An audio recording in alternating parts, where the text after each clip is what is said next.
बहुत important question आता है आपका equation of line class 10 ICSE board में। बहुत मतलब 3 या 4 मार्क्स का क्वेश्चन आ ही जाता है और समटाइम्स कभी कभी 5 मार्क्स का भी क्वेश्चन आता है। तो इक्वेशन ऑफ लाइन को फाइंड करने के लिए आप क्या करोगे, सबसे पहले मान लीजिए ट्राइंगल बना रहेगा।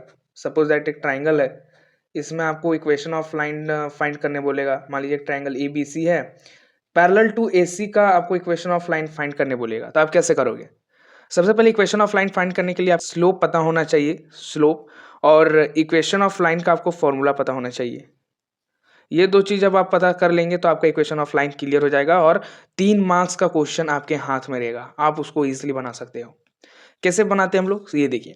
इक्वेशन ऑफ लाइन बहुत ईजी है, मतलब अगर आप समझ गए तो बहुत ईजी है, वरना कुछ ईजी नहीं होता है। तो इक्वेशन ऑफ लाइन बनाने के सबसे पहले स्लोप फाइंड कीजिए। एम इसको भी बोलते हैं, एम से भी रिप्रेजेंट करते हैं, ग्रेडियंट से भी लिखकर हम लोग रिप्रेजेंट करते हैं, टेन थीटा से भी लिखकर रिप्रेजेंट करते हैं, और स्लोप तो इसका नाम ही है। ठीक है, मतलब इनका नाम 4 तरह का है। एम भी बोलते हैं इसको, ग्रेडियंट, टेन थीटा, स्लोप भी बोलते हैं। ठीक है, स्लोप फाइंड करने के लिए इसका फॉर्मूला होता है y1 minus y2 bye x1 minus x2, या फिर y2 minus y1 by x2 minus x1। अब कोई भी वैल्यू पुट कीजिए, स्लोप सेम ही आएगा। मान लीजिए स्लोप आ गया, सपोज दैट -1/2 आ गया स्लोप। ठीक है, ये आपका स्लोप आ गया, यानी कि m आ गया, m पता चल गया। अब इक्वेशन ऑफ लाइन का फॉर्मूला क्या होता है?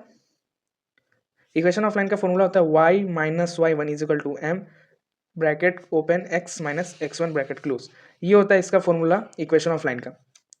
ध्यान रखिएगा कि जहाँ पे y लिखा हुआ है, जहाँ पे x लिखा हुआ है, यहाँ पे आपको कुछ नहीं करना है, सेम एज इट इज रहना चाहिए। यहाँ पे आपको वैल्यू कहाँ पे पुट करना है ये मैं बता रहा हूँ। आपको वैल्यू पुट करना होगा y1 पे, m पे और x1 पे। ये 3 जगह पे आपको बस वैल्यू पुट करना होता है, बाकी और आपको यहाँ पे कुछ नहीं करना होता है। अगर आप कंफ्यूज हो जाओगे कि y1 और y पे पुट करना है तो वो गलत आंसर आ जाएगा। आपको बस y1 जहाँ पे लिखा होगा y1 का वैल्यू पुट कीजिएगा, x1 जहाँ लिखा होगा x1 का वैल्यू पुट कीजिएगा।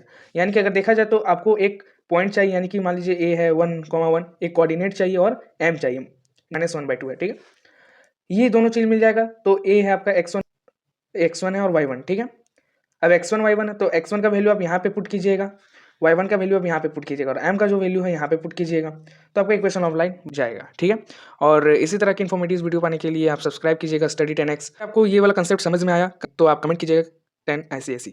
Thank you.